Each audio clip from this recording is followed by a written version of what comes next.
Hi, everybody. Thank you so much for making it to the app approval overview webinar.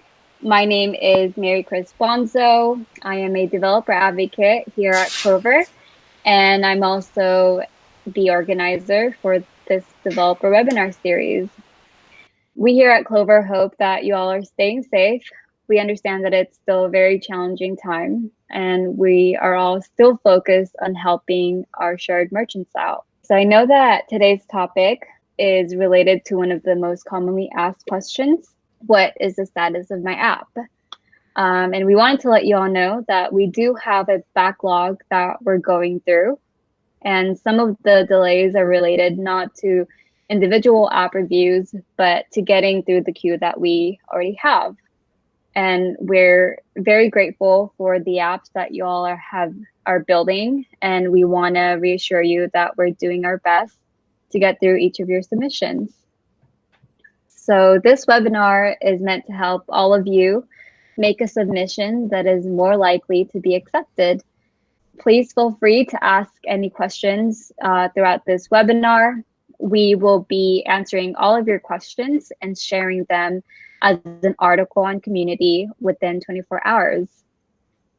Okay, so we've got a lot to cover. Luckily, I have my teammates here from the DevRel team to help us tackle each point. We have Richelle Herrli in the house. She has been helping improve processes at Clover. We also have Emily Lucek, who builds internal tools and helps our partners tackle issues. And we have Joel McIntyre, one of our Clover Android SDK gurus, who has a ton of experience in Fintech and the wider software industry. Okay, so without further ado, I'm going to pass the mic over to Richelle Herrli. Thanks, Mary Chris. As Mary Chris mentioned, I'm Richelle Herrli, and I started at Clover by approving apps, so I know this process pretty well. So let's start by talking about why we have an app market on Clover. It's mainly for the sake of merchant stickiness. Merchants who have apps that they know and love through Clover are less likely to leave our platform. With your help, we can also help target more types of merchants that we alone wouldn't have the engineering power to create apps for. In return, we give you a pool of merchants already on our platform, using our hardware to discover and fall in love with your app. Then there comes the question of why we do app approvals. There are a couple of reasons. Part of merchant stickiness comes from loving an app that works well with Clover's device and data. We want your app to look and feel the way you'd expect before it's downloaded. That way, we all feel confident that from the publication date, merchants will fall in love with your app. We also want to ensure that your app will work with our policies. We handle some pretty sensitive financial data that deserves protection. Additionally, we rely on strong relationships with banks to act as resellers for new merchants. Those relationships include stipulations about what kinds of apps banks would rather not see in Clover App Market. If the app competes with their services, for example, they usually don't want their merchants using Clover devices to find their competitors. As our relationships with banks evolve, these policies may evolve with them. However, there are no guarantees that the policy keeping your app off of our app market will change. We'll now be zooming in on each of the subparts to the review process and sharing some critical tips on how to prime your app submission for successful review. These subparts, along with the components which make up each of them, make up the grand approval timeline. How long this timeline looks will depend greatly on the quality of submissions provided for each of the subparts. Now I'll hand it over to Joel to talk about the functional review. Thanks, Richelle. Hello, I'm Joel McIntyre. We have three major areas that we review for submitted apps. We review the functional behavior of the app. Our technical review team verifies that the app complies with our guidelines and avoids common data and payment pitfalls that cause merchant support issues. We review the app's privacy policy and terms of service documents with our legal team, and they do a data use compliance review to make sure Clover is abiding by our own data privacy and use policies when we share our data with the app. They also do a big picture concept and legal considerations review to identify any market regulatory issues that may apply, like the US medical HIPAA laws or the EU's GDPR privacy laws. And finally, we review the market listing and any merchant visible app information to position public apps for success in the Clover App Market and to avoid past issues that hinder app sales in the market. So first, let's take a look at the functional reviews. The reason we perform functional reviews of apps is to combine our platform expertise with your app expertise to set our merchant customers up for success. We've experienced a variety of problems over the years supporting merchants and apps, and have identified some common issues with different app types. We can avoid these issues together by reviewing a few scenarios and details that previously required apps to be updated and re-released, and that have caused some apps to crash or to result in loss of revenue for our merchant customers. Mostly, we want to avoid the potholes once an app is released and give merchants a great experience running your apps on our platform. Some of these pothole issues result in support calls and unhappy merchants. Others just reduce the apparent quality of both your brand and ours. The functional review and the details we ask for give us a chance to verify between us that we've set the merchant up for success to the best of our ability. It also gives the Clover review team a practical understanding of your app, and that helps both legal and market listing reviews get many of their questions answered as they look at the big picture issues like data flows, market regulations, and marketing options. The ultimate goal of functional reviews, all the reviews, is to focus on our Clover Market app ecosystem's quality so that our merchant customers have a high retention factor, stickiness, on your apps and on our market. That contributes to both of our brand's market perceptions and our mutual business success. There are 4 types of app functional reviews that we do. In each of them, we're looking for successful handling of the scenarios that have caused app and merchant issues in the past so that we can avoid them for your app. We have Android apps that run on our Clover devices and live directly in our app market. A simple example is a trivia app to entertain restaurant owners when the Clover device is at the table. We review installation, usability, stability, and similar Android software quality topics. And common issues we're avoiding include apps that crash on start, apps that are confusing for a merchant to configure the first time they launch it, and apps that work in DevKit debug environments, but not in the production environment devices that merchants actually use. We have apps that talk to our Clover server APIs, reading and writing data related to merchants and customer transactions. An example is an inventory app to sync a merchant's Clover inventory with an external inventory system. We review the API setup and gather information on API data use for the legal and market listing review teams. Common issues we're avoiding include apps that apply for API endpoint access permissions that they aren't actually using, or even that don't apply for API endpoint access permissions that they need. We double-check the OAuth access tokens the server uses and are looking to avoid any technical networking and authorization issues. We have apps that take payments using our devices or our online APIs. For example, a point-of-sale register system connected to a Clover device to take credit card payments. We review payments closely since it's so vital to merchants to have their money move correctly and without problems.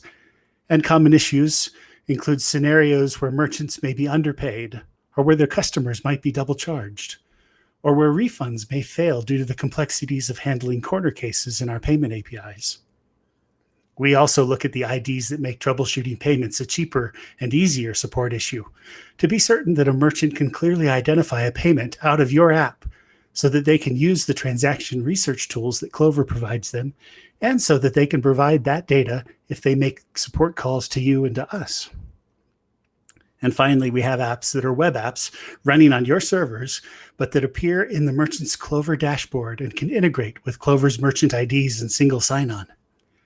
An example is an online market research app available from the merchant dashboard. Similar to the Android apps running on our devices, we review the stability and usability issues that relate to web apps and look at the integration with the Clover dashboard. Common issues we're avoiding include verifying production URLs instead of beta URLs, the OAuth transition between our site and yours, and web apps that are confusing for a merchant to configure the first time they log on. Each of these apps have a variety of details that we review. These details change as we analyze the problems that merchant customers encounter over time, and we update our public review plan documentation as appropriate.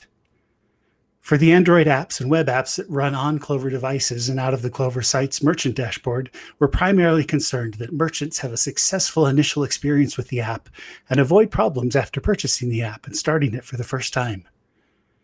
In Clover API apps, we're more interested in API data use and technical networking issues, as these apps may or may not come from our market and may be running on client or server platforms ranging from iOS tablets and phones to Linux servers or in browsers, and any other OS platform configuration that developers can imagine and write an app for. We want to make sure that the data connection is solid and that the data use is in line with our and your privacy and data handling policies, and that the functional review team can provide the proper supporting detail for all that info to the legal review team. For the payment apps, we review them to make certain that payment flows and the standard problems that block merchants from receiving their money are all avoided. These apps may be point-of-sale apps connected to a Clover device via a remote pay SDK, or it may be an online store using our e-commerce APIs, or even apps running on the Clover device directly, initiating payments through the device SDKs. Now, while I've talked about each of the app review types separately with simple examples, real apps often combine multiple of these types in a single app. We, of course, review all of the applicable types for each app to set us up for success. Clover, you, our developer partners, and our mutual merchant customers. For a quick example, our Payment Connector SDK is an Android app on the Clover device as well as a payment taking app. So we'll do both types of review for those apps. Another example is a web-based employee management app that will both access our APIs and be a web app in the merchant dashboard. Whatever applies for the functional review for your app type, we'll do the necessary reviews to avoid any pitfalls and potholes that we know about and can be avoided. One of the cheapest ways we've found to do some of these reviews is to ask for a video from you. We've tried several other options in the past, as scheduling appointments or requesting write-ups, but the video has proved to be the fastest way for us to review your apps and to understand your app and to shorten the app review cycle. We primarily ask for an overview video for all apps. How does the app work? How does the Clover data, if you use the Clover APIs, get used? Are there any configurations that the customer will need to go through? This overview lets the reviewers see the app and learn the app quickly, by example, without having to encounter the app without any previous knowledge. And also, it lets us share with the legal team, who don't actually have hands-on with the app the way that the functional team does, and to give them an understanding of the context of the documents and the data use that they're reviewing. We also ask for payment flow videos for payment apps. Primarily, our goal is to make sure merchants always get their money. We have several corner cases in our payment APIs where partners have had trouble and have had to update and re-release their apps to make sure merchant customers get their money. Some specific scenarios we look at are around refunds and partial payments where, similar to a gift card, a merchant may ask for $25 and the customer may swipe a card and they may only get a successful payment of $10, like when finishing off a gift card. And the remaining $15 needs to be re-requested by the app, or maybe the $10 voided and the full amount requested again. And it's not just gift cards that can act this way. Many credit cards can.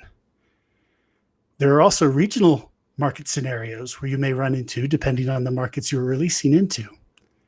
The Canadian Interact debit cards have a slightly different payment flow. And the Argentinian invoices have a slightly different flow that your apps need to handle if you're releasing into those markets. Sometimes the change in message flows come as a surprise to apps that process more than the minimum payment SDK messages. And we'll also ask for other payment-related items. It's important that the merchant can find the external payment ID you pre-assign each transaction, so we ask for that during the review. Merchants can use that value to do transaction research directly, and Clover will ask you or the merchant for that information when providing support. And the remote application ID, the app's RAID, assists both with transaction research and with the payment app authentication to the server. By default, the sandbox environment and the various production regional market environments RAIDs are different values, but that can be changed to the same value if it's convenient for your app. Big picture, we are looking to quickly understand your app, what your app does, how it uses the data we provide you that Clover has gathered under specific privacy policy criteria ourselves. We'll look for payment scenarios, and we'll look for how the app is generally used. This will allow the functional team to approve the app as quickly as possible and ensure that your app doesn't fall into the common pitfalls that we've run into in the past. To go fast, you know your app. We do not. Please teach us about your app. Also, give us as much data as you can on the app. The fewer times we have to go back and ask you for more data, the faster we can get through your review. We are a financial and banking platform. We have platform restrictions and responsibilities outside of a normal Android or web app store, and many of our platform choices are about conforming to industry and government regulations and securing our platform. We have found that devs who say many of our review items are not applicable to their app often are the apps which need the closest review because developers maybe didn't understand the expensive common pitfalls that we're trying to avoid with this review. And we often have to give these three responses during the review. Yes, your payment app must test partial payments because the merchant will encounter it and will lose money if it's handled incorrectly. Yes, your on-device Android app can't use the latest Google API versions because Clover's customized secure Android OS doesn't use the latest and greatest Google code, and merchants still have our older devices, so they must be supported. And yes, your privacy policy and your API endpoint justifications must support each other and be within our guidelines because of our privacy policy. Blanket permissions for all APIs just slows the review down. Now you've heard it once here. Hopefully it won't be a surprise during reviews. The primary reason we take the time and expense to perform the functional reviews, all our reviews, is to combine our experience and expertise with yours. So your app on our platform sets the merchant customer up for a great win. When they win, we all win. And the review sets you and us up for a profitable partnership. We're looking for a business success and to minimize support costs for us all. These reviews are our commitment to that quality and success. That wraps up the functional review overview. Next, Emily Lucek will go over the legal reviews. Thanks, Joel. I'm Emily, a technical solutions engineer here at Clover, and I'm here to discuss the legal review of the app. This includes subparts for the different legal documents we request and the overall concept review of the app. Why do we include a legal review as part of our process in the first place? As the data Clover collects can be sensitive, before we share it, we want to have reasonable assurance developers understand their legal obligation to that data. This doesn't mean that we act as legal advisors, simply that we perform a legal smoke test of developers' policies. As a general guide, ensure you have all required legal documents before you begin the approval process, and ensure that these are specific to your company.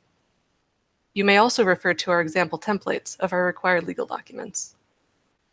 The privacy policy review goes over not only your policy, but also your API permission justifications. For this part of the review, please note that as different countries have their own privacy laws, each additional country the app requests therefore adds additional time to the policy review, and may require multiple region-specific privacy policies. Only select countries you are willing to comply with and support. One example is the General Data Protection Regulation in the EU, which places restrictions on sensitive information, especially customer information. Developers who want to offer their apps in the EU should be familiar with GDPR and how it might affect their apps. Same with other countries and their policies. The API review is where the functional review and the legal review intersect. Each permission and app request carries its own set of data and risks. For example, merchant read includes the data for the merchant's email address, which is often used for support purposes. Merchants would understandably be upset if that email address was used in ways they weren't made aware of, such as silently opting them in for partner newsletters. As the privacy policy lets merchants know how the developer will use their data, we therefore consider both how a permission is used in the app and how the privacy policy handles that data. If we do not understand why an app needs the requested data, we may not be able to approve the app because we can't connect those dots. When you're requesting permissions, please also keep in mind that some merchant types will be restricted on the apps available to them, For example, healthcare merchants will not have access to apps with customer or inventory permissions. Ensure that your permissions make sense not only functionally, but also make sense for your intended verticals. It is important to be specific and descriptive with your permission justifications. If you use inventory read to track item stock so that you can notify the merchant when an item is running low, let us know. It might look something like this first example.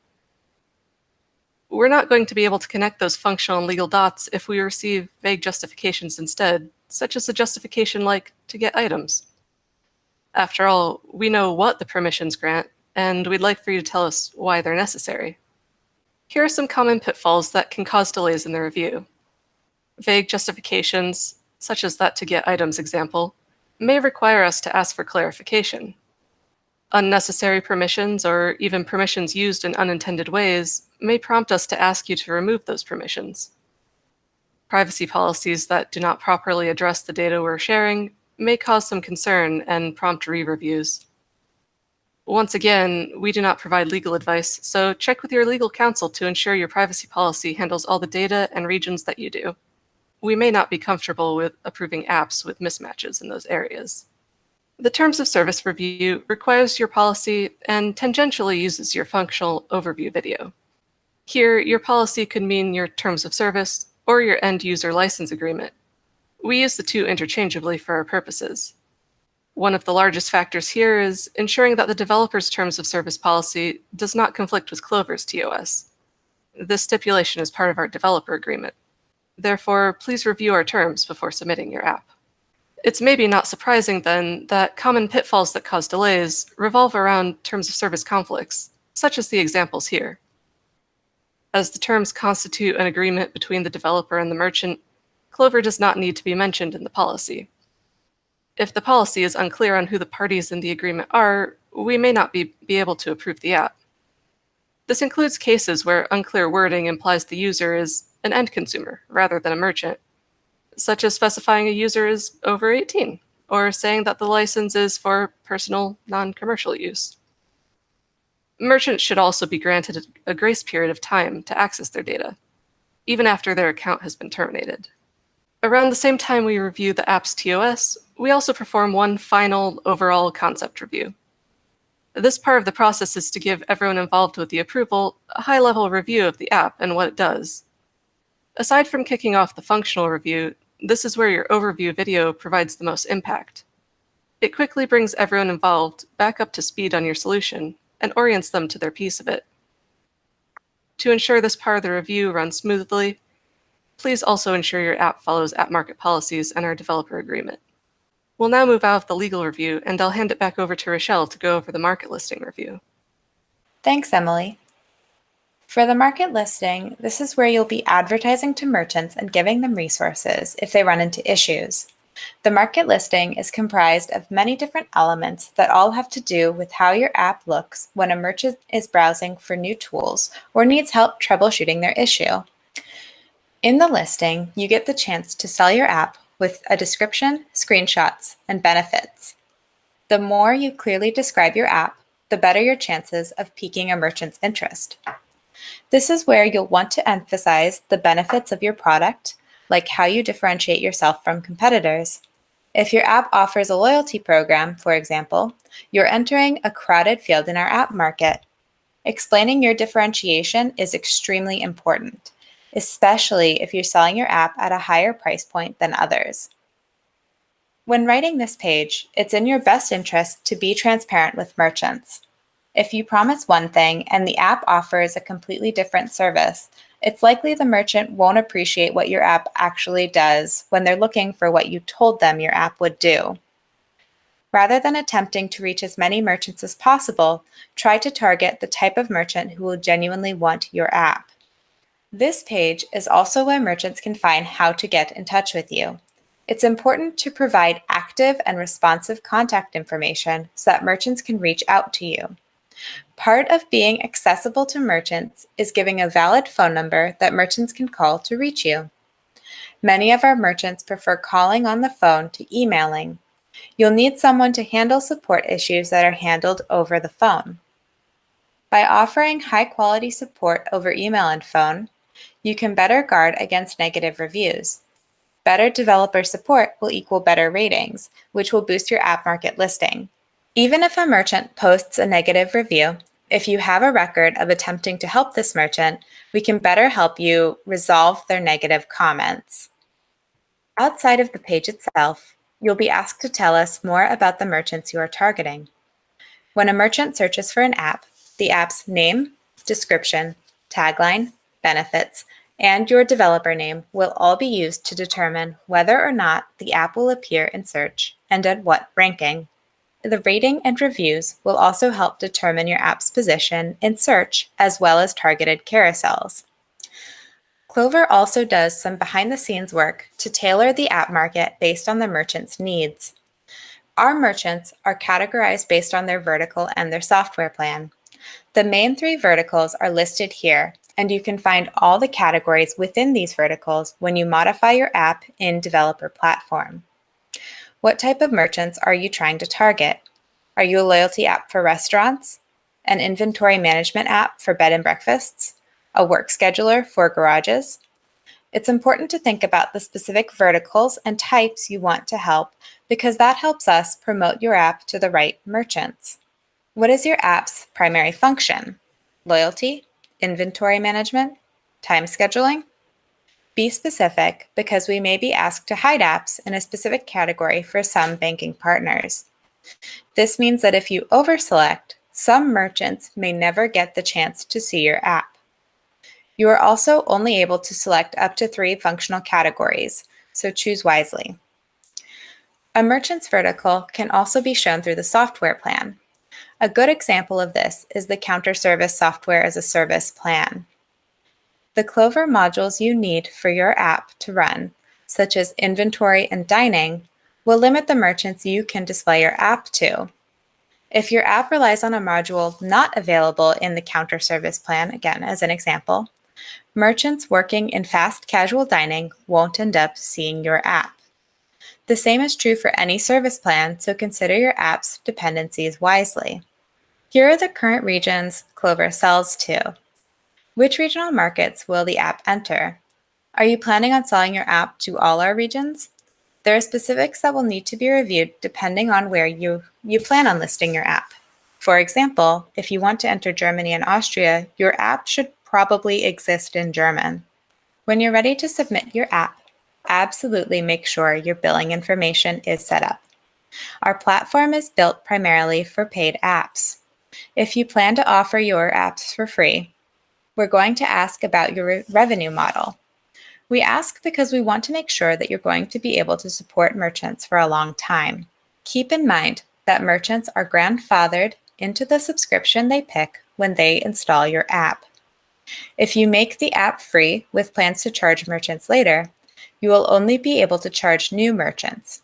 Existing merchants will forever be guaranteed their free tier. We have 2 different ways of allowing you to charge merchants: subscriptions, which charge a monthly fee, and metered billing events. Metered billing events allow you to charge for specific in-app purchases. If you want to charge your merchant per order or email, you can do so using metered billing. Okay, you've gone through the review process and are now approved. Before you publish your app, there's still more to consider. You may want to check out our guide on release groups for future changes you plan on implementing. Release groups will allow you to stagger rollouts, pilot features to a subset of approved merchants, and A/B test a feature across 2 or more groups of merchants. Please keep in mind that all of these options are only for future releases. Your app will only be approved if it is ready to be published as is. We don't allow an app's MVP to be a beta test. Due to Android restrictions, there is also no such thing as a release rollback. If you need to roll back to a previous version of an APK, you will need to upload another APK with the older code in it. Release groups can help minimize the impact if you need to roll back. With every release, you will probably have new questions. Clover Docs should always be your first reference, especially the What's New section. If your questions aren't answered in our docs, make sure to join Clover Community if you haven't already. If you have questions that could reveal trade secrets, you can email dev@clover.com. Please be aware that response times might be longer if you decide to reach out via email instead of via community. If you have non-technical questions for DevRel, you can reach out to appmarketbusiness@clover.com. And I'll hand it over to Emily. Now that you're done with your app, maybe you want to add a feature that uses a new data permission, or expand to a new country, or you want to move your web app to a different address. Those sound like great additions. They do touch on some of the sensitive issues we've discussed, so each app revision will require its own mini review. Keep this in mind when you're deciding whether to include some of these pieces in the initial review or whether to wait to release them. As with the full app release, these revisions are approved on our end and then must be published on yours. As you maintain your Android app, you'll have new versions of your APKs that you'll want delivered to customers. The process for this is build the APK as usual, upload the APK to your app page just as you did for the initial app APK, and make sure to submit your APK after your testing once you want us to actually review and approve it. Clover will do a brief APK quality review. We do a little install validation, a virus scan, and a few other static analysis. This process changes over time and the details may change. As we have ongoing process improvements and as we automate, we aim to get faster turnaround on all these reviews. We have a variety of plans and projects around improving our process that are evaluated for our roadmap, including APIs to allow you to integrate with your CI processes and automating parts of our APK review process. Back to you, Maricris. Okay, thank you so much, Richelle, Emily, and Joel, for giving us a great overview of the app approval process. We hope that this webinar was helpful for all of you and attendees. And if you're eager to dive deeper into some of the topics we mentioned, we will be having more in-depth webinars about certain topics like region-specific webinars for app approval, about data minimization, and about payment flows. So keep an eye out for them. Or if you have a topic in mind that you want us to go over, please fill out the survey when this webinar ends. Okay, thank you everybody for coming, and we will see all of you at the next webinar. Bye.